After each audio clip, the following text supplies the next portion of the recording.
กราบสบายดีและสวัสดีพ่อแม่พี่น้องฝั่งลาวฝั่งไทยหลังจากที่หนูน้อยได้หายหน้าหายตาไปหลายวันเนาะหนูน้อยบ่สบายเนาะเดี๋ยวนี้กะซึกไข้แน่นะหนูน้อยกะได้มาอัดคลิปเนาะเมืองเนาะห้อยหนูน้อยกะเอายุงหนูน้อยกะสิตำแจ่วกินส้มเนาะแต่หนูน้อยบ่กินเนาะหนูน้อยหากะสิเศร้าข่ายหนูน้อยสิตำให้เพิ่นกินเนาะให้พี่นางกับคนเงินใกล้ๆกันนี่แหละเนาะเพิ่นบอกให้น้อยตามแจวให้กินเนาะน้อยก็เมื่อยเลยเนาะตอนนี้ไม่ได้เห็นยังก็เมื่อยเนาะเห็นยังเลยนึกก็เมื่อยเนาะ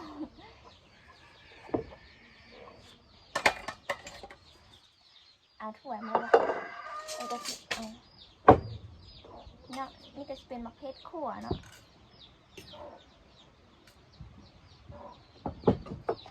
เซลายเซฟหลายเนาะ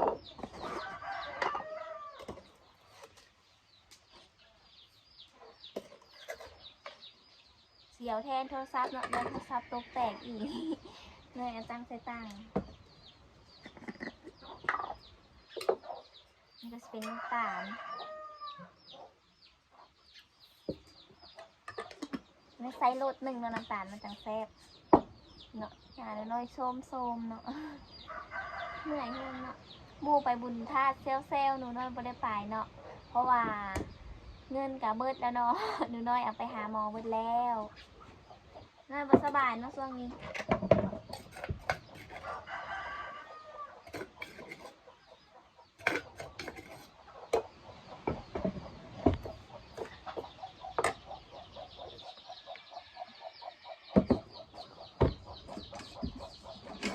โอ๊ย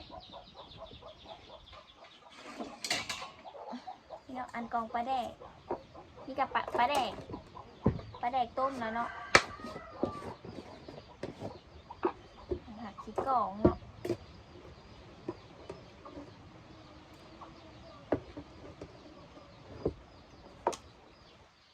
น้อยบริใส่ปลาแดกขวดเนาะยันเพิ่นบ่มากเนาะ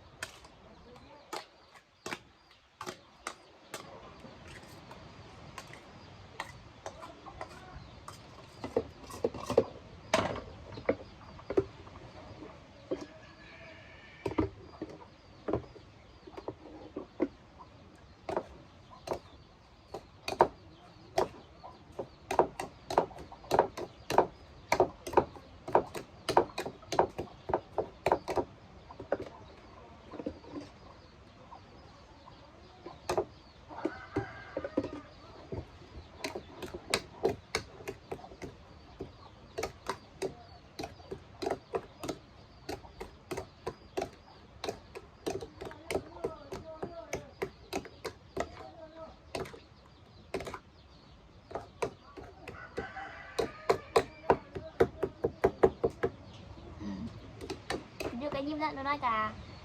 ขนาดก็สบายเมื่อยชิตายแล้วก็ยังยิ้มเนาะเป็นอย่างเนาะคนบ้าเนาะว่าอะไรคนดีมาใส่ว่าใส่เจ้าของเนาะมันเป็นแย่อ่อนเนาะคือหนูน้อยเนาะหนูน้อยว่าเมนเทเลยเนาะไม่เมื่อยเดียวหนูน้อยเป็นไข่พอดีหนูน้อยไม่ได้กินข้าว2 มื้อเลยหนูน้อยกินข้าว2-3 คำเนาะคำน้อยๆเดี๋ยวแบบบ่อยากบ่กินยังเลยกินแต่น้ำเนาะ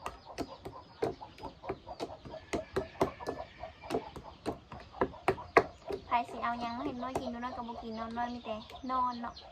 แบบนอนแบบอยู่ผู้เดียวบ่พ่อบ่ปากน้ำไผ่มันเมื่อยแห้งมันเป็นยังคิดว่าสิบ่รอดแล้วเลยเนาะนี่เนาะหัวข้าวกับย่าคาราด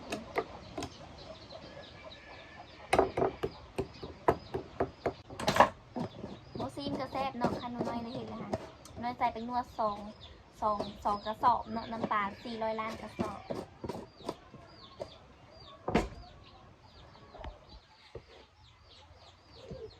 เดี๋ยวกับซิมานั่งร่มกันเนาะน้อยนึง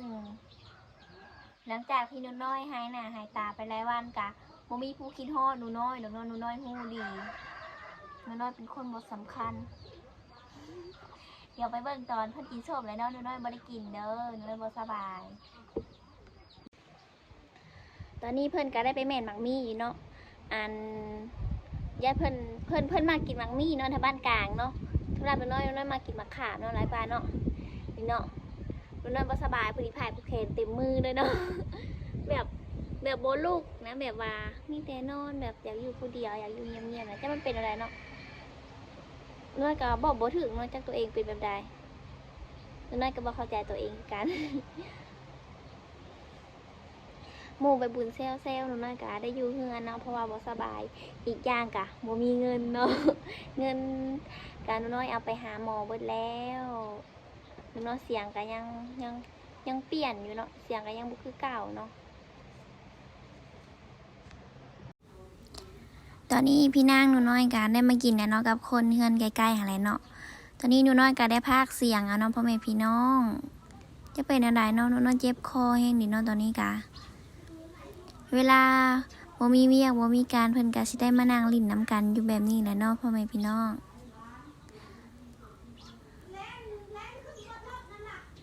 เบิ่งเนาะพี่นางหนูน้อยกัน มีฮอดคนน้อยเนาะวันนี้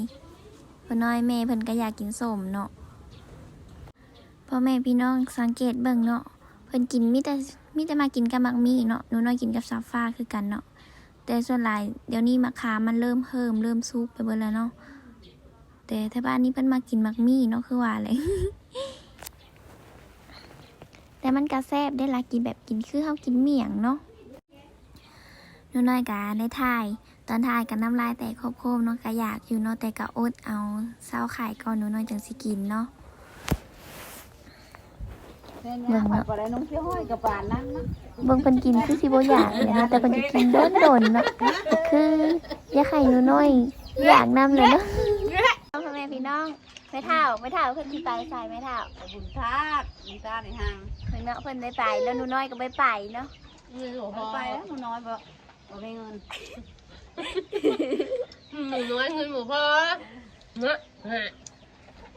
ไม่เท่าเพิ่นเป็นงามเป็นมือพิเศษเลยเนาะวันนี้เนาะ โอ้วันแต่งงานอย่าแล้วกูเปิดบุญทาสแม่พี่นี่ถามมุกอันนี้ไป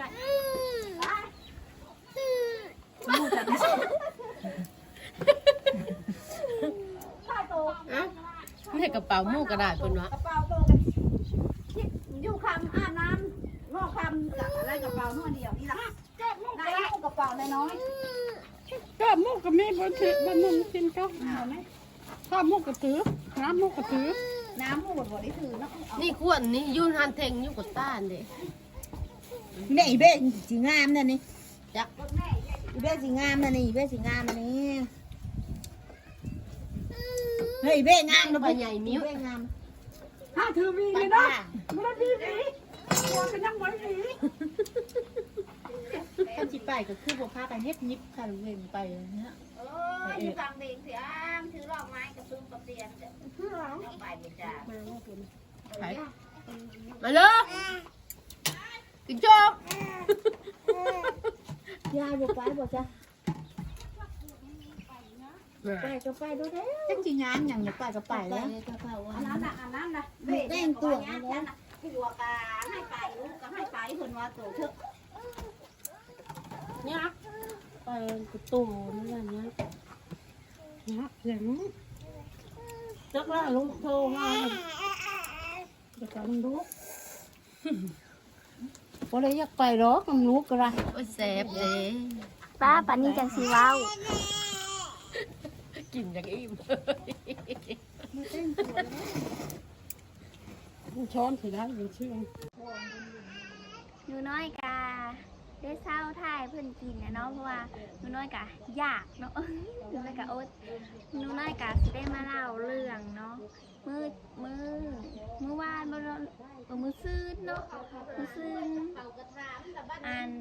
แม่ของสาวกิ่งเพิ่นก็ได้มาหาหนูน้อยเนาะเพิ่นได้มาเยี่ยมมายามเบิ่งเนาะก็พอดีว่ามาเห็นหลานไข่เนาะเพิ่นก็เลยอยู่ลิ้นนำเนาะเพิ่นลิ้นเถิงเติบแล้วเพิ่นก็ได้มื้อเนาะ เพราะว่าเพิ่นมากับนักเขยเนาะสาวกิ่งเพิ่นบ่ได้มาเนาะเพิ่นซิกมาแล้วละกะจังมือได้เนาะหนูน้อยจากสิได้มื้อลิ้นน้ำเพิ่นอีกเนาะเบิ่งเนาะหน้าตาหนูน้อย สำหรับคลิปนี้ก็บ่มีอย่างหลายเนาะแบบหนูน้อยได้มาถ่ายให้พ่อแม่พี่น้องเห็นหน้าเห็นตาที่น้องเดียวก็ลืมหนูน้อยเบิดแล้วเนาะแต่ว่าก็ลืมนั่นแหละเนาะคือว่าได้เนาะหนูน้อยบ่ได้สำคัญปานนั้นเนาะสำหรับคลิปนี้หนูน้อยขอจบเพียงเท่านี้ฝากกดไลค์กดแชร์กดติดตามเพื่อเป็นกำลังใจให้หนูน้อยคลิปหน้าต่อไปบ๊ายบายดีบ๊ายบาย